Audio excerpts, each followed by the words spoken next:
Hey, what's up, guys? Back at you here. It's been a little over a week since I did a video. A lot of stuff going on, and to be honest with you, it's looking a lot like there's not going to be a season this year, or at least in the fall. I was pessimistic that it wouldn't happen. Actually, let's rephrase. I was positive that it would. Pretty much every beat writer I've reached out to and read their stuff kind of agreed that they all thought it was going to happen, but coronavirus cases are skyrocketing. Whatever, I'm not going to get into the politics of that, but it is what it is. Schools are panicking. The NBA, MLS, Major League Lacrosse, I think the Major League Baseball, even that organization is going to play.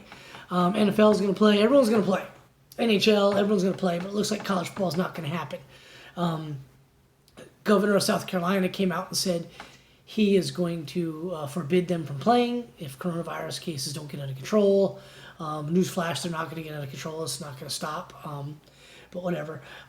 The Pac-12 commissioner basically said that he is in contact with the other members of the Power Five, and they are coming up with some solutions. And they call it a mandate, planning to pivot maybe on the season. So there's a couple options on the table. Number one, play the season as is. Number two, delay it. Number three, play conference only. And number four, basically play it in the springtime, which I'm not against playing in the spring. I don't like conference only. I'm a college football fanatic. I want to see this thing played. So I'm hoping they either play it in its entirety, or if they delay it like a month or two, whatever. There's so many different ways it can work if you actually think about it. Take away the long 3 to 4 week break between conference championship Saturday, that first week of December. Take away that break. Play all up until around Christmas. Use the New Year's holiday, which was normally the bowls. Use that for your conference championship games and the smaller bowls. Then, basically, the very next week, play your first playoff game. Then the week after that, play the championship game. And really, you're only extending the season by just a few weeks. Yeah, they'll say, well, the players don't get a big break. Well, we're in a friggin' pandemic. Not everybody can win.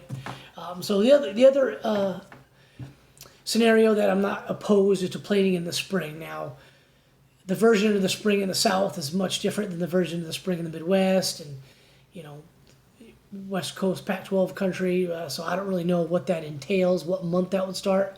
Obviously, the NFL draft's going to be something to think about. So a lot of these guys need the draft. If you're the fifth or sixth best QB, you need this season to maybe improve your draft stock and jump to the third or fourth best QB, or second or third best QB. So we'll see how that plays out. So a lot of these players need the season to build their draft stock up. But anyway, I told you guys last episode I was going to kind of get away from the team breakdowns and get into some conference breakdowns, conference predictions. So I wanted to talk about the SEC today. This might be a little bit longer one because I wanted to talk about some of the COVID news. But so we'll go with the SEC East. Florida, a lot of writers are picking Florida to win. I really don't understand why. The talent level between them and Georgia is still like a freaking chasm. Kyle Trask is great. I thought he was great last year. Everyone thinks Dan Mullen is a QB guru. That's bullshit. I don't see it. Dak Prescott was the best QB ever had. Nick Fitzgerald was good. He had a couple of good guys. Some other game changers. I don't know where he gets this QB whisperer. Tim Tebow. Tim Tebow was awesome. He could have had me coaching QBs and he would have won the damn Heisman. So I don't get it. So if this guy is such a QB guru, why the heck is Felipe Frank starting last year? And the Kentucky-Florida game was actually on last night, the replay. Florida got wicked lucky in that game. They got 2013 Auburn Tiger lucky in that game. They should have lost. By all intents and purposes, they should have lost that game, but they didn't. But they got a lot of guys coming back. Pretty good defensive linemen. Got a really good secondary coming back. They lost Grenard and Zuniga, the two bookend defensive ends, to the NFL. Defense should be pretty good. Still a third and Grantham. I don't think they're going to be that great. Offense, they lost a couple wide receivers. Van Jefferson, one of them, leading wide receiver. another guy named Luzman, maybe Cleveland, Copeland. I can't remember which guy. But anyway, they should be pretty good offensively. They're still not going to have a great running game. I don't think their offensive line is going to be that great. Like I said, I don't picture them beating Georgia in the East. So that leads me to Georgia. J.B. Newman, QB, J.T. Daniels transferring in from USC. Going to have a great QB battle there. I expect J.T. Daniels to get his waiver. Awesome defense. I mean, they're loaded on defense. I mean, if you look at what the kind of rotation they had in, they got like 17, 18 guys on that defense that got regular playing time last season. And almost all of them came back. So they're going to be great on defense. Offensively, I'm not really sure. Revamped offensive line, new offensive line coach, new running backs, or the guys that were backups last year. And, Georgia, RBU, they keep reloading. They got some pretty good wideouts. They signed a handful of really great wideouts this year, but still, besides George Pickens, who's going to emerge in that secondary role, who's going to emerge in the slot, who's going to play tight end, catch passes. So we'll see what happens. I like Jamie Newman. I like the dynamic he can bring with the running game. Kentucky, Terry Wilson's back from a knee injury that ended the season last year. They got some great running backs. Defense, they're losing a lot of guys, and that leader, Cash Daniels, is gone. Lynn Bowden's gone. But they're bringing back some good offensive linemen, good running backs. Defense, but their cross-division rival this year was Auburn. And I think Kentucky's going to have a tough time this year. Maybe if they win 8 games, that'd be a good season for them. I know they're used to the last couple of years win a little bit more, but I think eight games is their ceiling this year. South Carolina, Helinski, pretty good quarterback. They got Mike Bobo in. Now that guy's a QB whisperer. He's a great offensive coordinator. I don't care what Georgia fans will tell you. I think Bobo is a great offensive coordinator. Defensively, they got a stacked defensive line. I know they lost Warnham and Kinlaw to the NFL, but they still got Zach Pickens, true freshman coming in, Jordan Birch. They've got a pretty good secondary. J.C. Horn, a couple other good DBs coming back. They should have a pretty good defense again this year. They lost, Edwards last year, the wide receiver. They lost basically both of the running backs and Tavion Feaster, and then I forgot who the other guy was. But Helinski's good, coming back. Second year, should be much improved. So we'll see how it goes. Missouri, Drinkwitz comes from Appalachian State. I don't really know what to tell you about Missouri. They weren't very good last year. Don't think they're going to be very good this year. They need a lot of help everywhere. Got some pretty good running backs, Roundtree, and then the other guy, Barty, Batty, or how you pronounce the name. Not really feeling, them doing anything this year. Same thing goes with Vanderbilt. Derek Mason, I love the guy. That speech he did last year at the end of the season was, "I'm the coach of this football team." Great, impassioned coach. I love it. I don't even know who the QB is going to be. They're losing everybody. They're losing that trio of great players that they had last year with Keyshawn Vaughn, Jared Pinkney, and Kaija Lipscomb. Losing all those guys to the NFL, I don't see them winning more than 3 or 4 games this year. I really don't.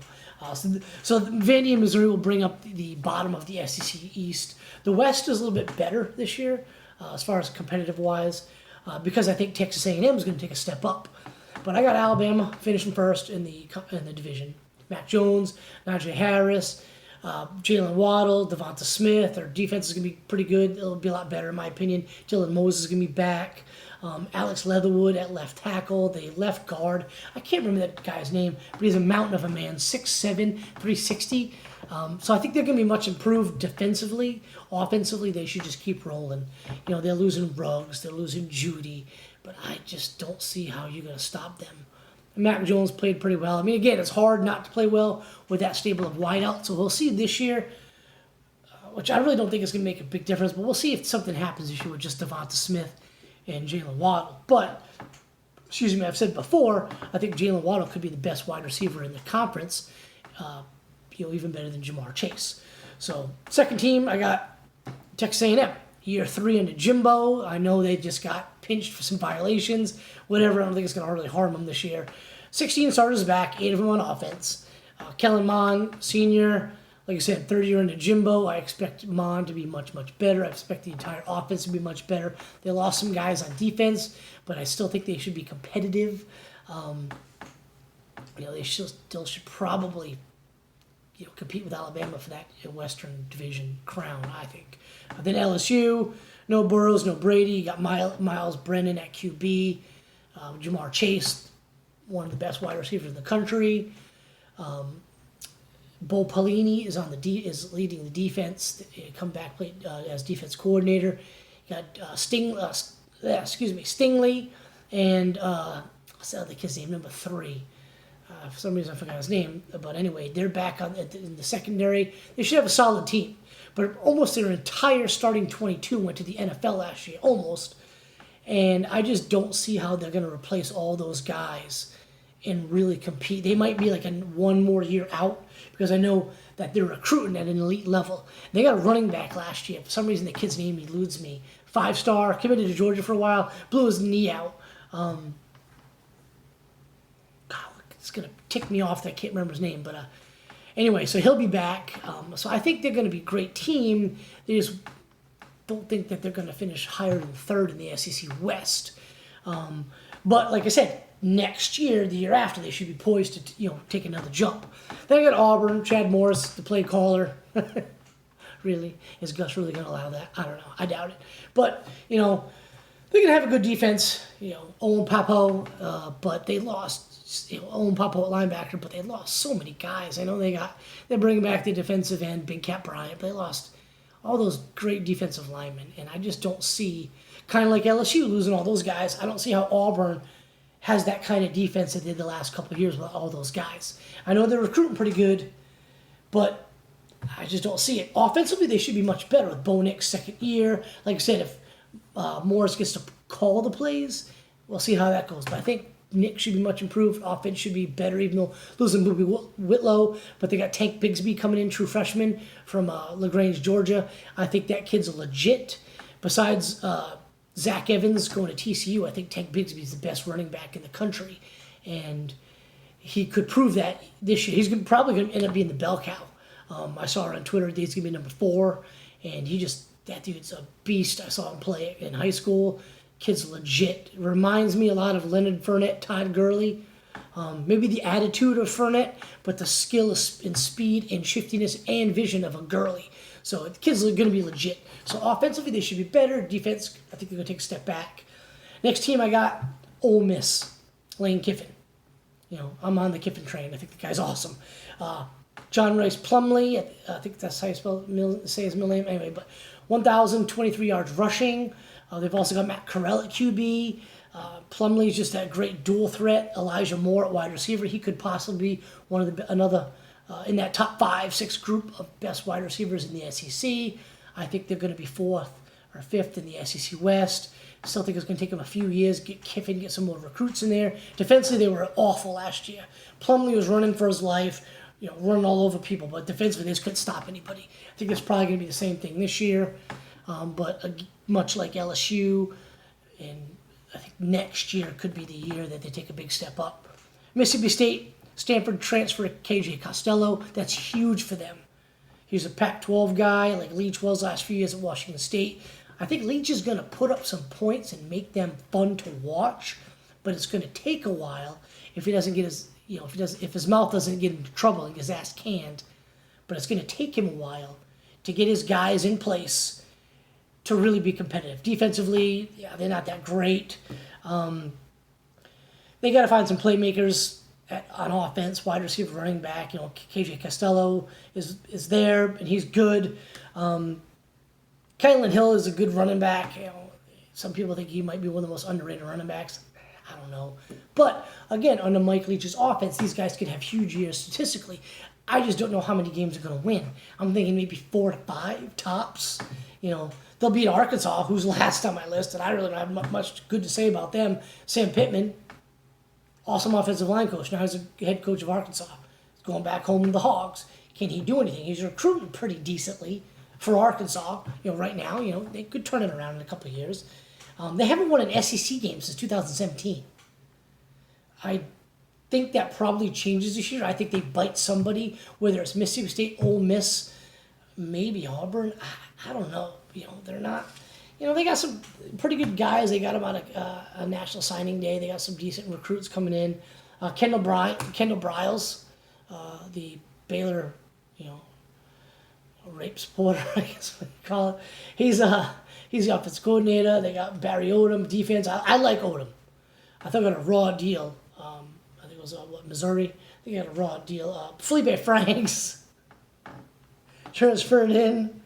I mean, to laugh. That guy's just freaking trash. He is literally one of the worst QBs I've ever seen in my life. Just let him run. That's all he can do. He's a big dude. He can run. Just let him do that. That's all he's got. But he's trash. He transferred in as he's got a game experience, playing a couple years at Florida. But I just think he's a horrible quarterback. He's got the tools, but mentally he just makes the worst decisions. Like he's throwing it right to guys on defense, overthrowing wide open wide receivers. But maybe Bryles does something and they get one of those type of Baylor offenses going on. I don't know. I don't see much going on from Arkansas this year. It could change the year after. Again, a lot of these teams in the SEC West, it's not 2020. They're going to be much better in 2021, but we're talking about 2020 right now. So who knows? Some of these teams might be better if the season is delayed until the spring. They get more practice, more lifting in. Who knows? But I see maybe Arkansas winning one game in the league this year and maybe going like three or four wins, 4-8, 3-9. I don't know. We'll see what happens. So anyway, that's the SEC breakdown. I want to get another one to you guys this 4th of July weekend, but it's 4th of July. I'll probably try to squeeze one in. Who's going to be watching the 4th of July? So I just might wait to post it till like Monday or Tuesday. So, but anyway, hope you like it, and everybody just, positive thoughts as the season happens. Like I said earlier, whether it's delayed a month or two or they play in the spring, I just want to see football, man. I mean, I think the country needs sports, and Major League Baseball is a joke. I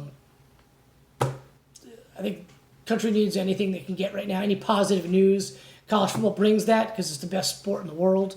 So let's hope and pray that it happens, and we'll be coming at you guys a lot more often then. And until then, going to roll out another couple episodes a week, and hope you guys like it. Appreciate it. See ya.